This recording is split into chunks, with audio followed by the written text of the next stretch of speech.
حضرت معین الدین حسن چشتی غریب نواز رضی اللہ تعالیٰ عنہ کی عادتوں میں بچپن سے غریب نوازی رہی ہے، چھوٹی عمر سے ہی، یہاں تک کہ چھوٹی عمر میں جب آپ کی ولادت ہوئی اس وقت سے لوگوں نے دیکھا ہے کہ آپ کی غریب نوازی کیسی ہے۔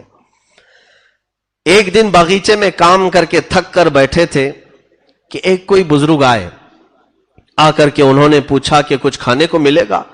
جلدی سے اس درویش کو بٹھایا، مدد کرنا آپ کی فطرت میں تھا، بٹھایا اور بٹھا کر کے ایک انگور کا خوشہ توڑ لائے اور لا کر کے انہیں بڑے ادب سے دھل کر کے صاف کر کے ایک ایک انگور پیش کرتے تھے، جیسے کوئی اپنے عزیز مہمانوں کے لیے کرتا ہے۔